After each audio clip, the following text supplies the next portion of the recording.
my friends. It's Nick. It's the ASMR nerd. And today I've got something pretty special here for us to take a look at.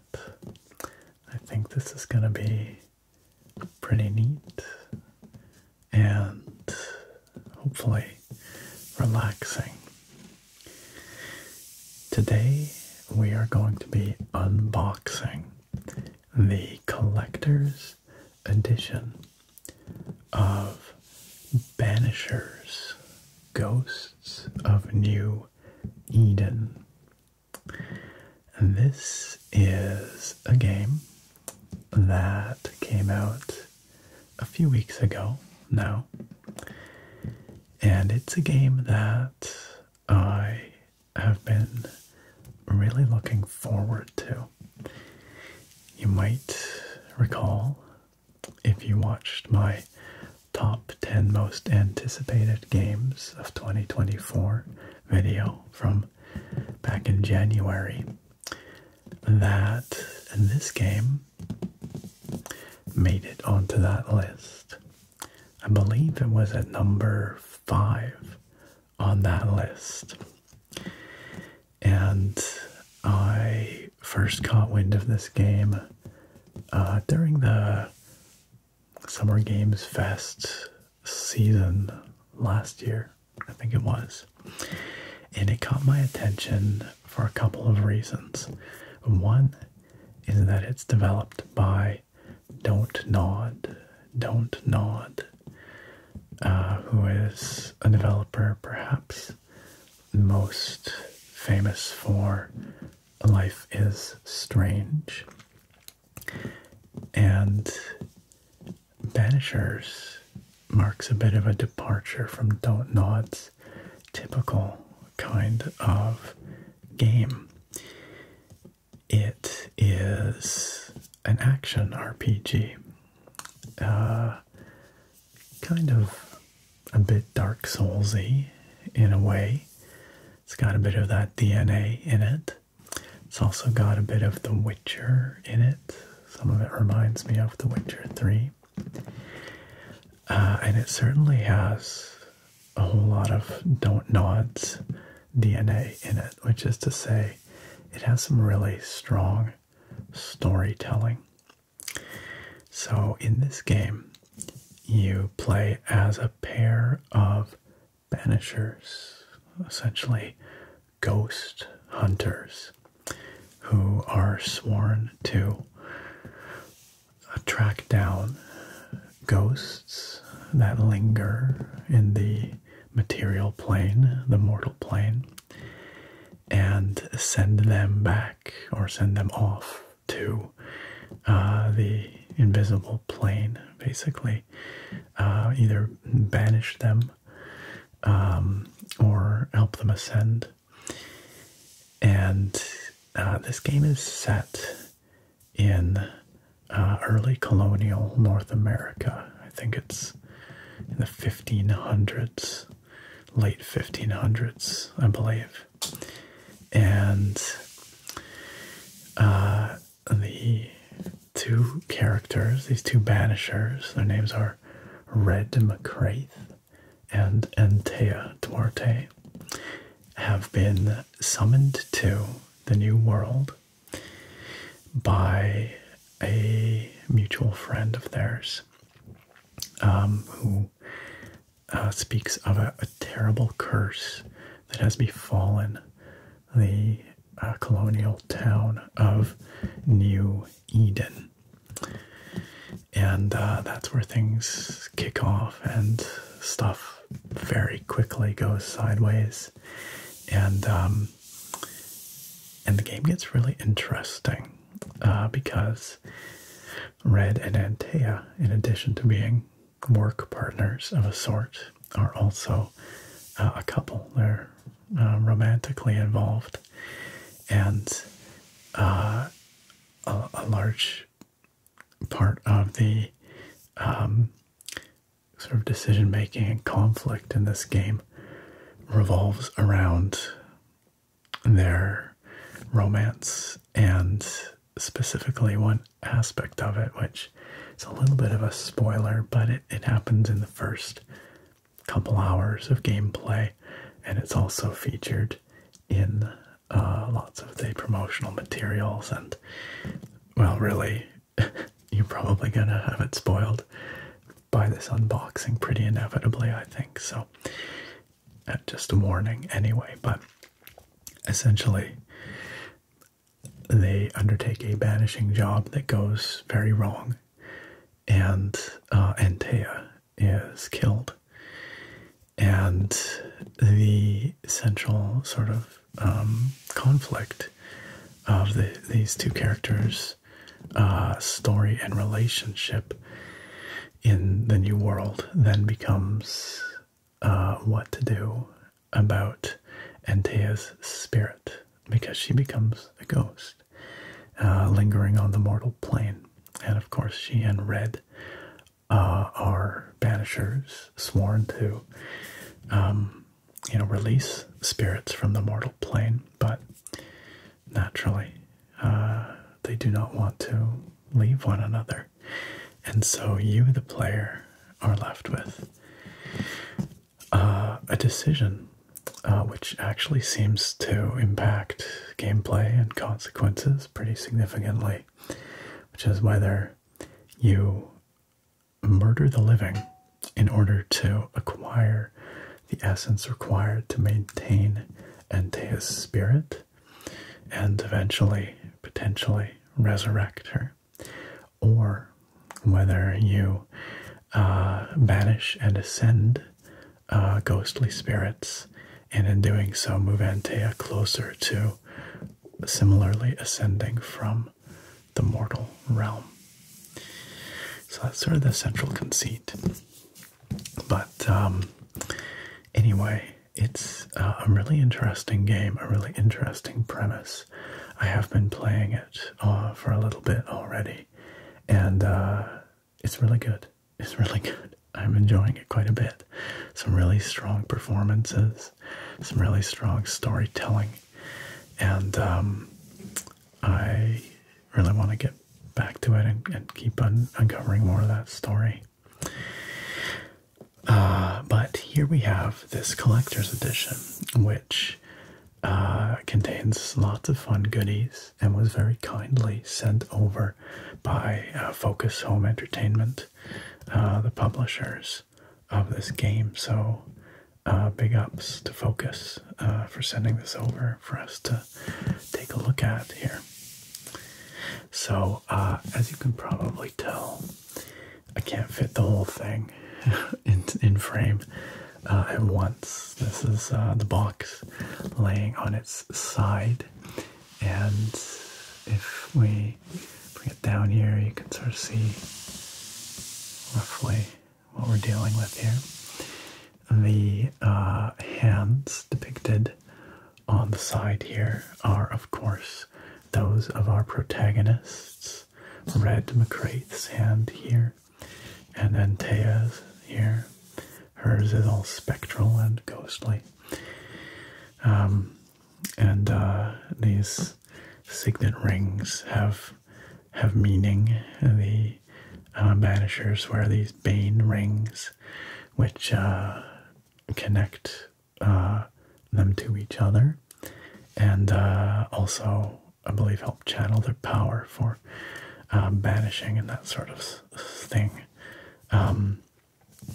And they are also used when fighting spirits and ghosts as well. So, if we turn it like so, let's see the top.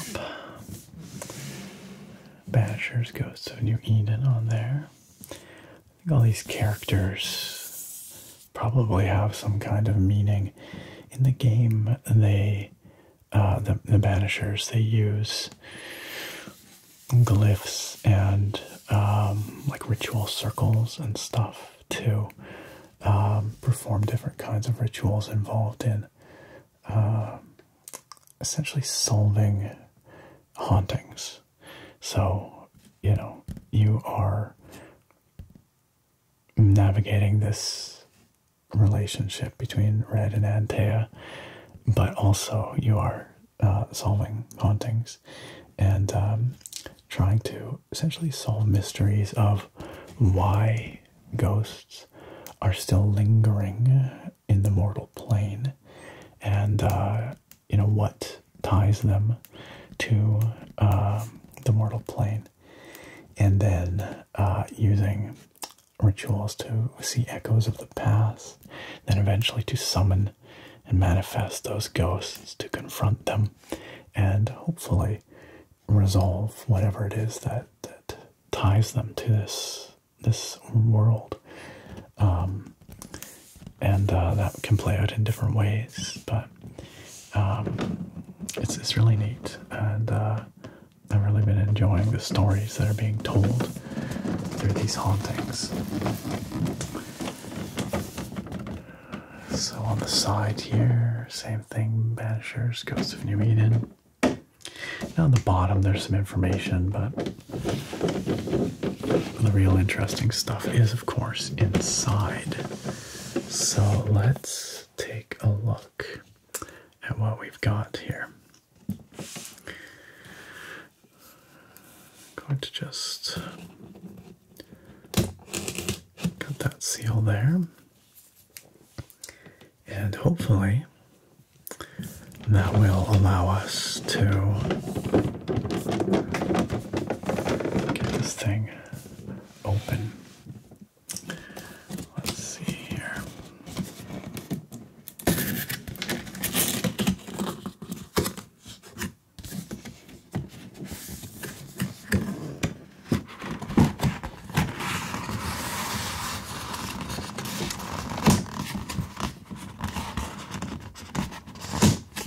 There we go. I'm just going to lift this up like so. And carefully try to open all these flaps without smacking the mics or anything like that.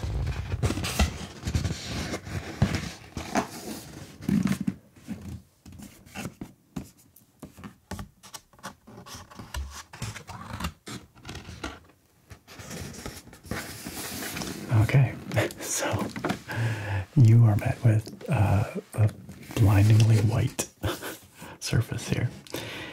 You know what I might do? There's a couple of things in here. There's something here, and then there's a big box right here. I'm going to take a second and pull those out of here, and it'll be less awkward. Okay, I've pulled out the smaller of the two boxes, which I think contains kind of the smaller goodies as well as a book. And we'll start with that, and then we'll get to the bigger one after, which I believe contains a statuette.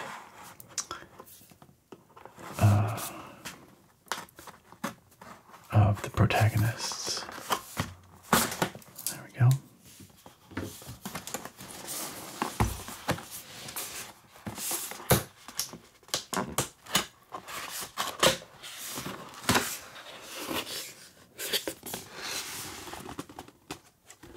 So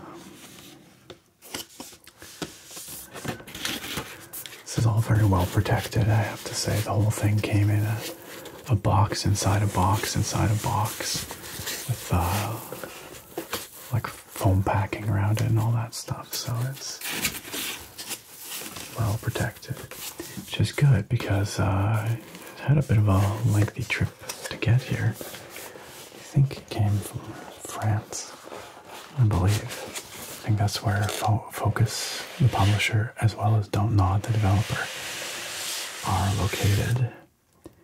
And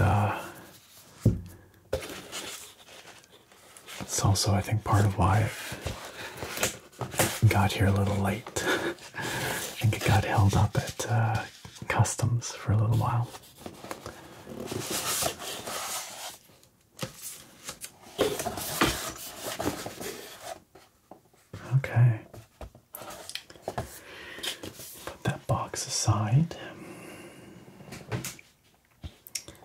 So here we've got a few different things. Let's start with the biggest and most obvious item here, which is the book. We have here a lovely looking art book. The Art of Banishers, Ghosts of New Eden. This is Red. This is Antea. They're really well characterized in the game, and I like both their actors quite a bit. They really put out a good performance. Put on a good performance. We'll go with that.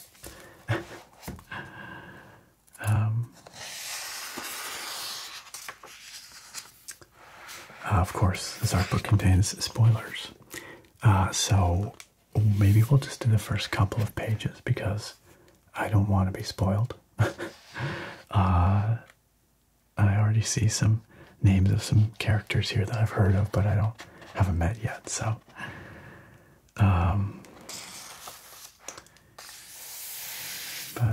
we've got a foreword here about the development of the game, presumably, and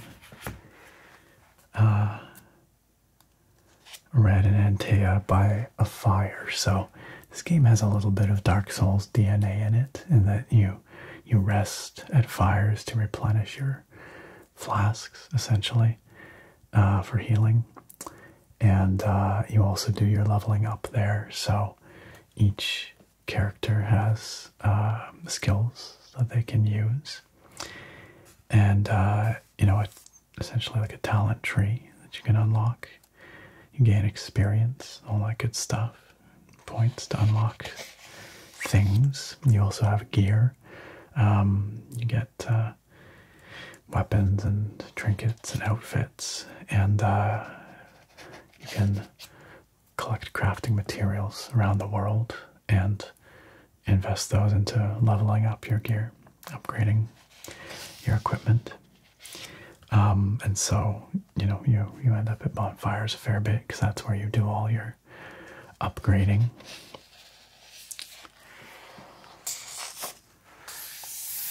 Characters. Red and Antea arriving in the new world. You probably get the feeling from this artwork that this game has a very dark visual presentation, and that is very true.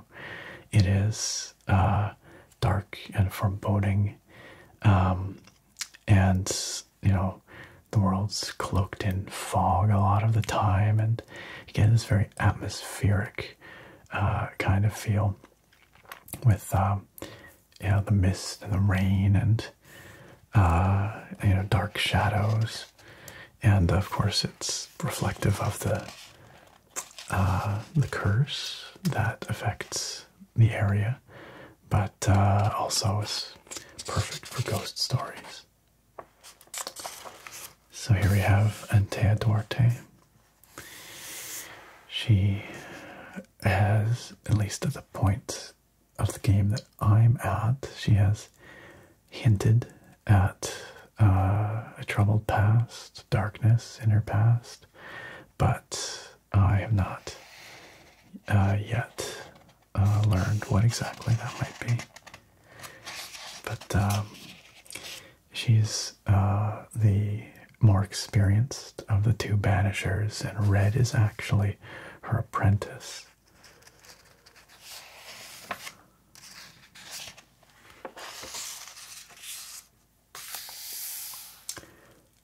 This is Red McCraith, or Rudrig. I don't know if I'm pronouncing that right, but everyone just calls him Red. And he is from the Highlands of Scotland. And he's a little bit brash, but actually fairly sensitive guy. And it sounds like, Antea is usually the one saying, okay, let's slow down and think this through, and Red is maybe a little more hasty to act, but but he's a very likable guy in the game.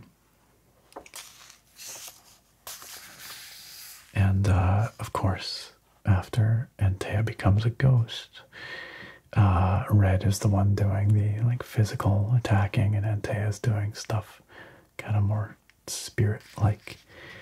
And they both have unique abilities. You can switch between them in combat and combo things between the two of them. It's kind of fun. You can, like, if you time your switches just right, you can get extra effects or special moves and combos. Looks like Red has all kinds of different outfits.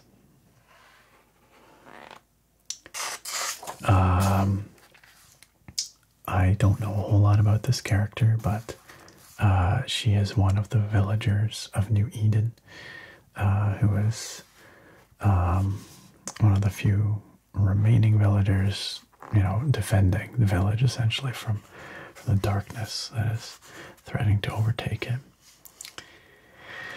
And you know, we should probably just leave off there because I don't want to go any further and accidentally spoil too much for all of you and myself.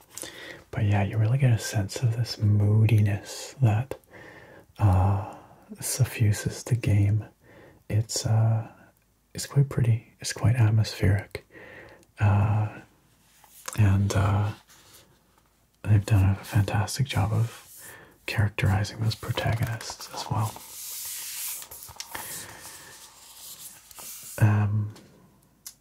What should we do next? Let's take a look at the steelbook. So, oh, that's cool. We've got Red on one side and Antea on the other. And more of those. Well, they're not runes exactly, they're like sigils. I don't know what you'd call them. But I would guess that they've sort of developed their own alphabet or something for this.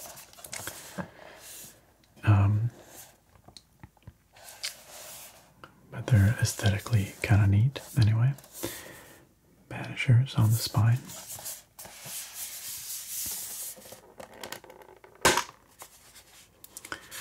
No disc inside, as is the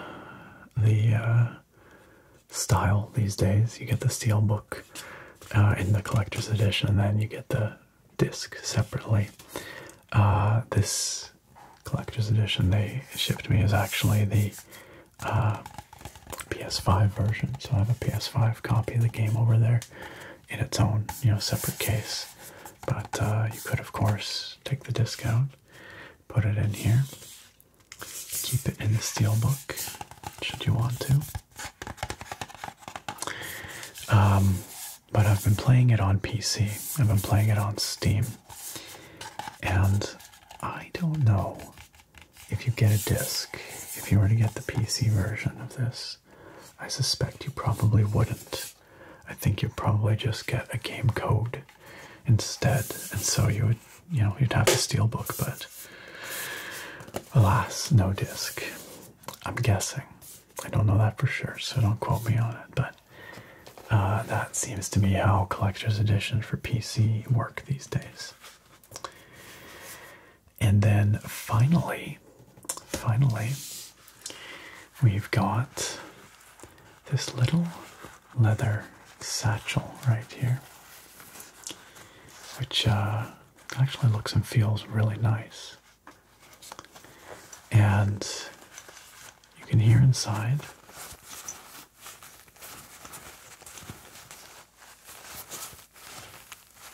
maybe. There you go. Some things clinking together. And those are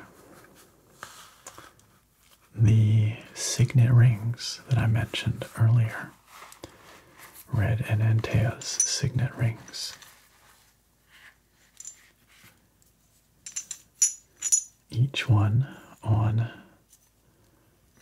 a cord here. so that it could be worn around the neck. And these are really neat. Look at them. Kind of beautiful. Now, I'm not quite clear on whether these are the same as their Bane rings or if these are separate items. But I know that Red definitely wears a signet ring, and you can actually swap it out. It's a piece of equipment. You can upgrade it. It gives different benefits. But these are pretty neat. They're made of metal of some kind.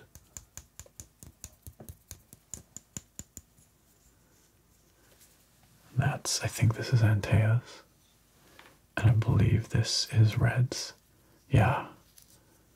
You can see it's got one of those sigils on it. And it's also a little bigger for Red's big meaty hands. But we saw several of these on Red's hands on the front of the box there. They're pretty nicely made. They have a nice weight to them. You could wear them, I would say, if you wanted. They actually fit pretty comfortably. This one fits pretty comfortably on my hand. And but I think they're more intended for display than anything. Probably to be worn around the neck, really, which is why they're on these cords.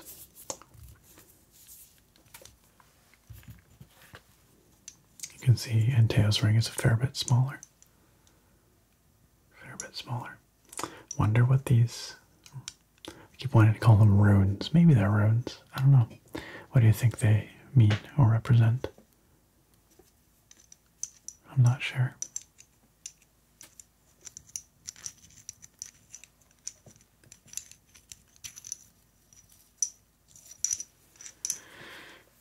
Those are nice. Like I said, they're both made of metal. They both have a fairly nice weight to them.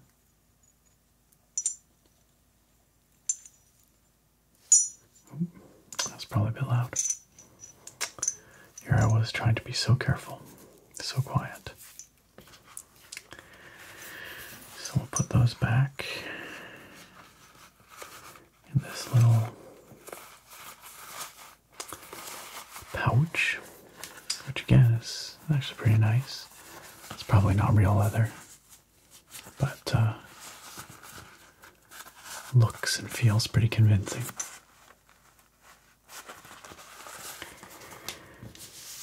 And we will bring that big box in here, because that big box has, like I said, the main event, which is the statuettes of Red and Antea. So let's do that.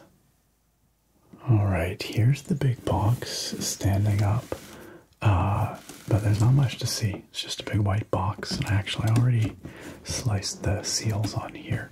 So let's just pop this top open and get this big box out of the way ASAP, so it's not blasting you in the face with bright white light.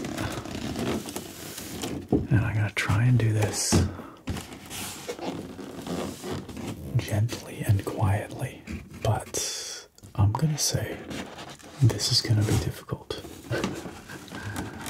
because this kind of packaging tends to be really loud.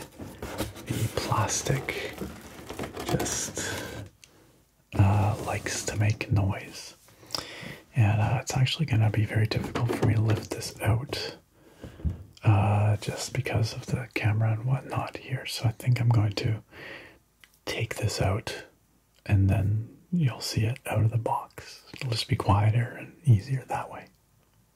Okay, so I just lifted it out of that box, and I took the one half off of the, plastic packaging here, but you can still see how they kind of sit in the packaging. And I'm going to try and take them out very quietly, very quietly. Again, this might be difficult, but no, that worked out. Okay, and we'll take a much closer look at these in a moment. I can see they have interchangeable hands over here, and we've got Red's interchangeable hand, but Antea's extra hand fell loose from its little spot where it normally would rest. It's okay though, still there, just hiding down in the bottom.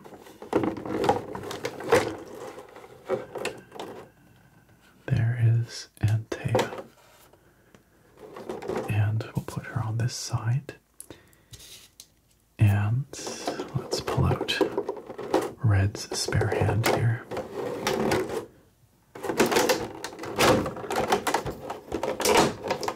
There we go. Let's get this out of the way before it makes any more noise.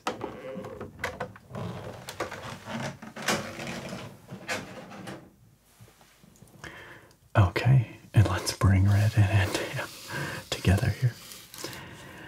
So I know that you're seeing this from up above, which is not the ideal perspective for this, but I will show these to you much closer in a moment. So the first thing you probably noticed is that the statue comes apart.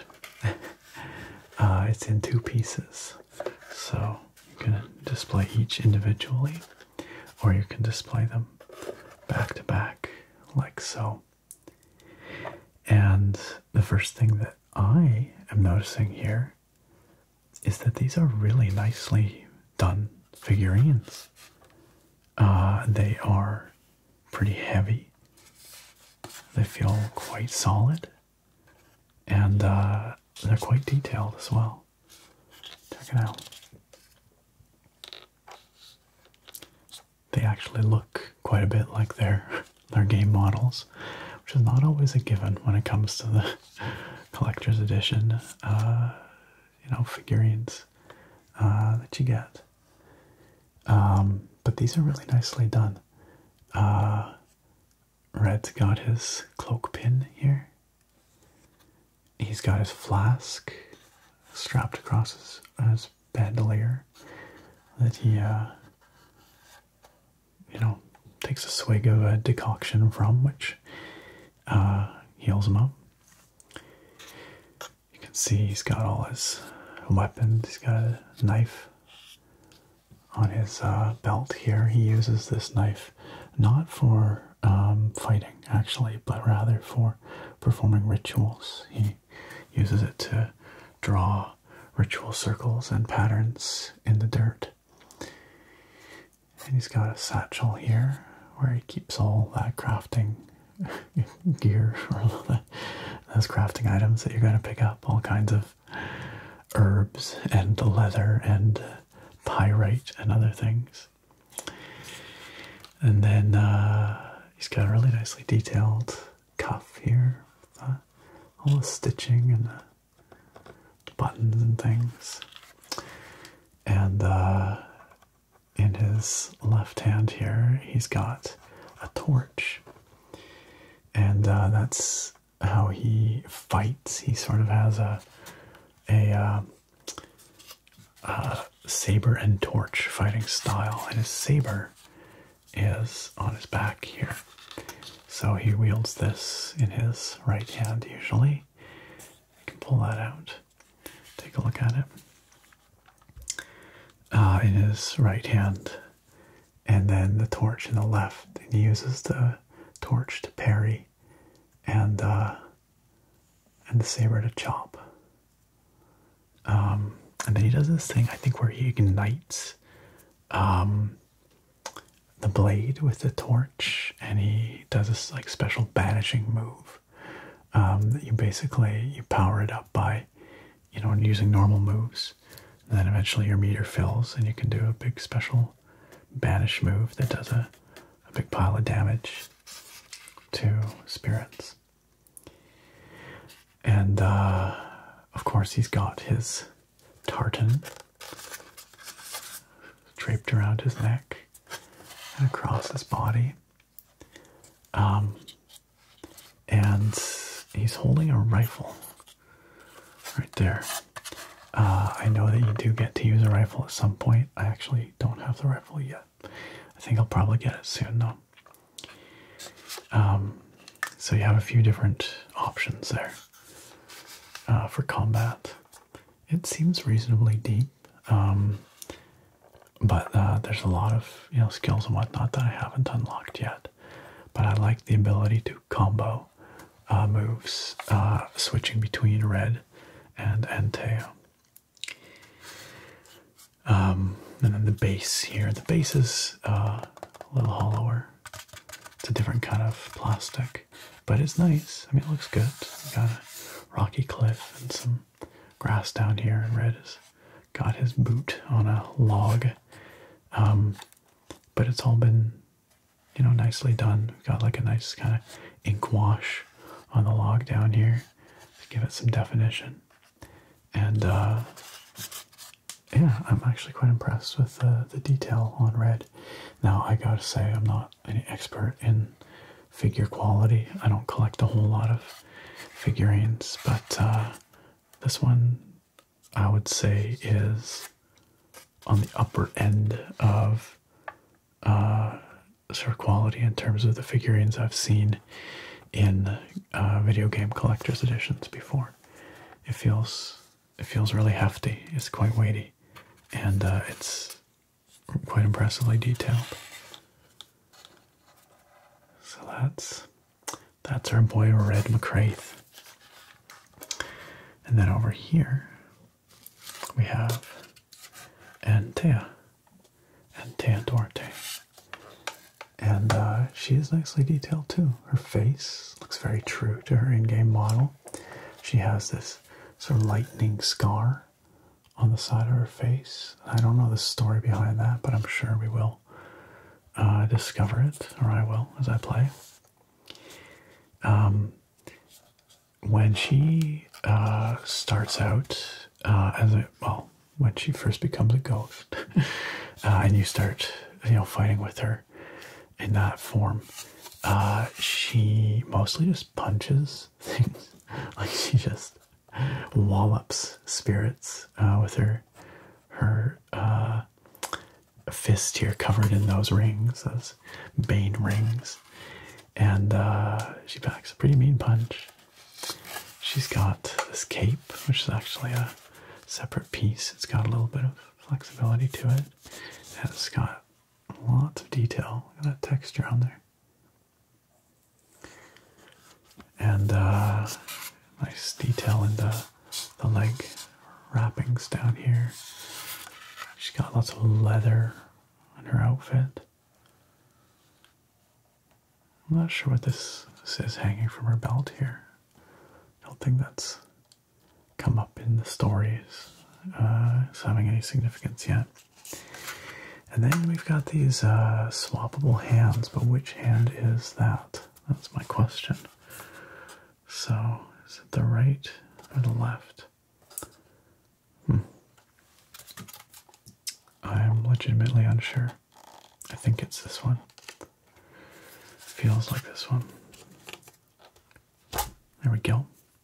So her default hand is a fist for punching foolish spirits back to the nether realm. But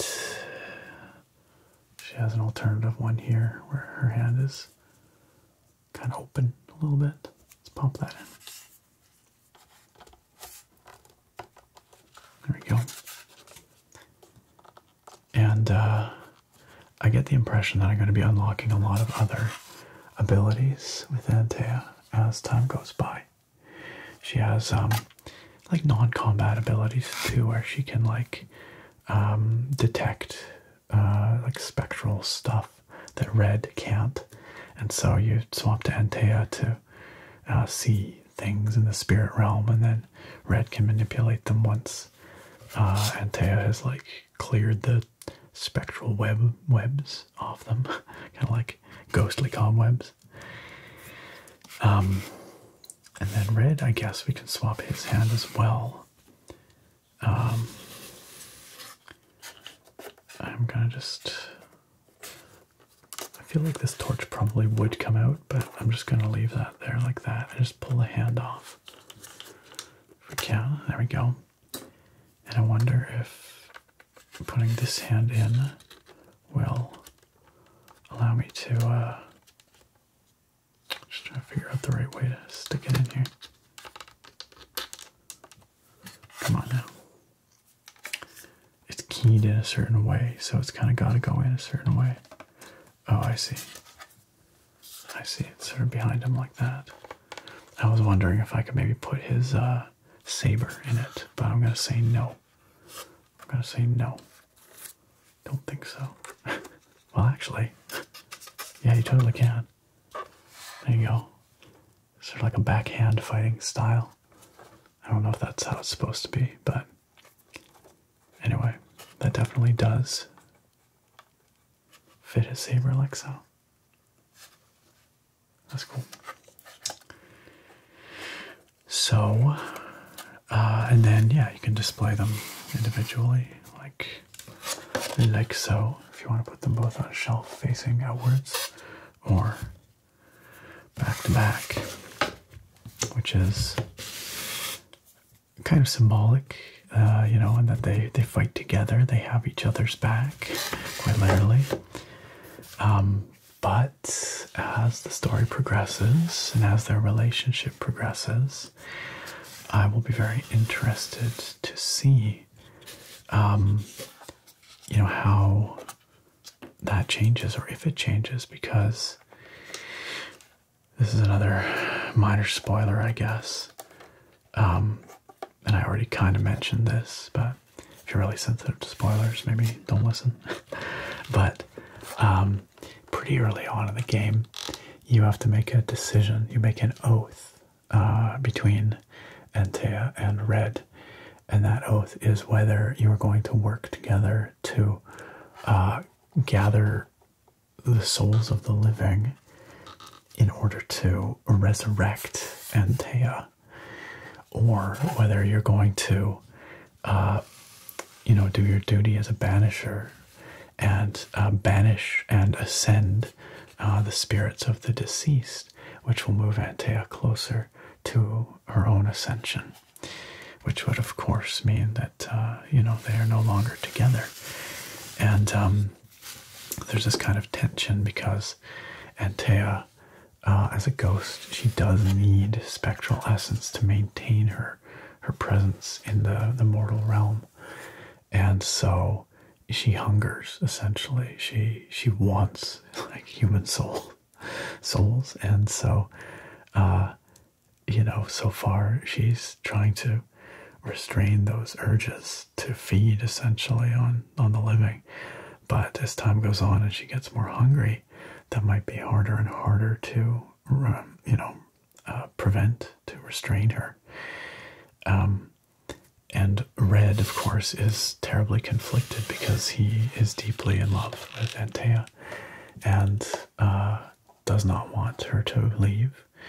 But he, you know, recognizes that consuming mortal souls is probably evil, probably a bad thing. In some cases, maybe they deserve it, but in other cases, maybe not.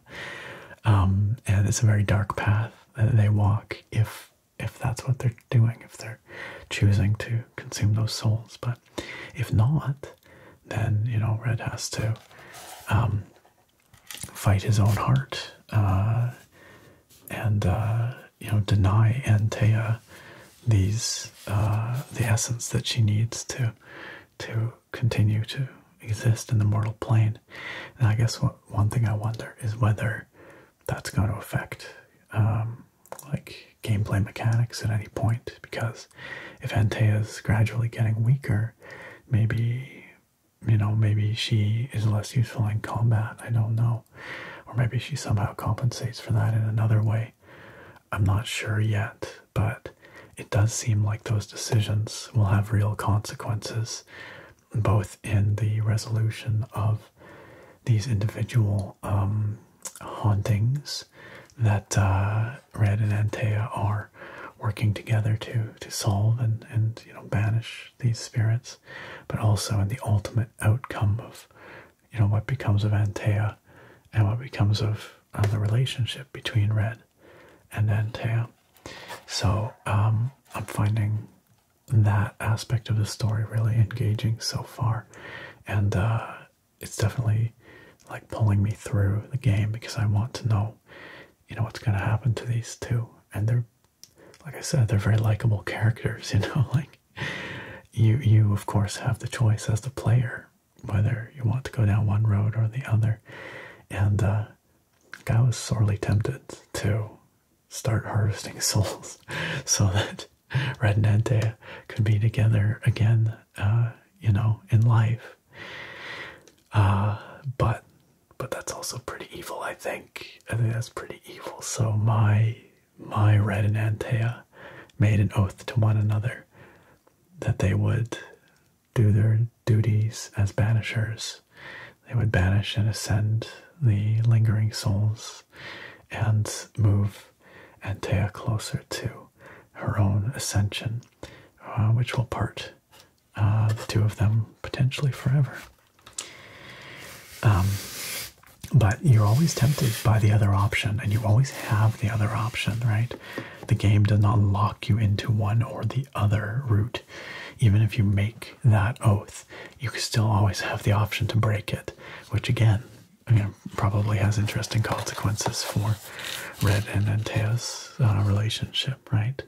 Whether they're upholding their oath to one another or whether there's conflict and disagreement about what they should be doing. So, looking forward to playing more of it. Looking forward to uncovering more of that story. And yeah, really good performances turned in by both actors. Both Red and Antea really embody those characters well. Some really nice, subtle, you know, motion capture, sort of facial mocap and that sort of thing for these two primary characters. Well, friends, that is that. So that is the collector's edition of Banishers, Ghosts of New Eden. And I believe you can pick that up for 200 USD is what that's going to run you.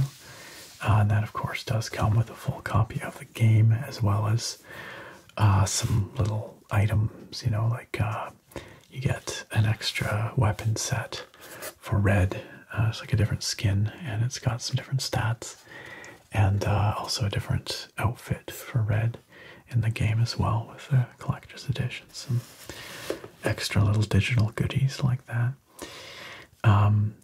Really impressed with his statue. Looks and feels really nice, super detailed. You know, really weighty, nice quality.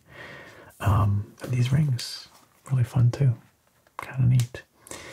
Looking forward to looking through more of this beautiful art book once I've gotten through more of the game, so I'm less likely to spoil myself with that. If you do want to pick up just the game itself, I believe it's I think it's only $50, so it's actually a bit cheaper than your regular AAA game these days, which is kind of nice. It's more like, I guess that's what you'd call like a AA game kind of price, but you know, it feels like a very like polished and like fully featured like AAA kind of experience so far. I will say, if you're looking for like an open world kind of action RPG, it's not that. It is more Souls-like in that, you know, the world is constructed of sort of interconnected and interweaving paths, which you unlock, you know, shortcuts and the ability to move between areas and things like that. And, you know, the combat is pretty Souls-like as well. Souls-light, we'll say, and then you have like a heavy and a light attack on the bumper and the trigger, and you can parry, you can dodge roll, you know, that kind of stuff. But the ability to swap between Red and Antea and, you know, use Antea's ghostly powers does add something a little bit different and unique there. So, yeah, I'm looking forward to playing through more of this, uncovering more of that story. And I will pop a link down below in the video description if you are interested in picking up this collector's edition. I'll put that down there. And a big thank you to Focus for sending this over so we could check it out here today, and also for sending over the Steam key for this game so that I could play it, check it out, let you know what I think about it. And the answer is, I think it's pretty cool, and I think that you should definitely go check it out if you know, you like the idea of a Souls-ish like kind of world, and you know, combat experience on the lighter side, but in that vein, inspired by, we'll say. And then a very kind of, I keep comparing it to Witcher 3 in terms of the story and the sort of compelling character stories that are going on there. And you're doing a lot of investigating, you know, it's a lot of solving and investigating murders and hauntings and things like that. So it's got this like detective-ish element to it too. It's cool. It feels quite unique. Never played anything quite like it, so check it out. Lots of fun. My friends, I hope you enjoyed this unboxing, taking a look at this collector's edition for Banishers Ghosts of New Eden here today. And I look very forward to having you back here next time. Farewell for now, my friends. And here we are at one of my favorite parts of every video. And that is the part where I give thanks, special thanks, one might say, to this channel's amazing supporters, those kind individuals who go over and above, go beyond to support what it is that I do here. The videos I make, the streams I do, whether that's through Patreon or through YouTube memberships. I appreciate all of these folks so very, very much. Their kind support gives me the ability to create more of the kinds of content that I love making the most, and that hopefully you enjoy making the most, or you enjoy watching the most and listening to the most as well. It gives me some freedom from, you know, the uncertainties of YouTube ad income and sponsorships and things like that. It's really nice to have the support of such kind individuals and to have that feeling of, you know, of freedom and knowledge that I can make the kind of stuff that I really want to make. So big shout out to everybody that you see here. They do, of course, get some fun perks as well. So this is hopefully a mutually beneficial arrangement.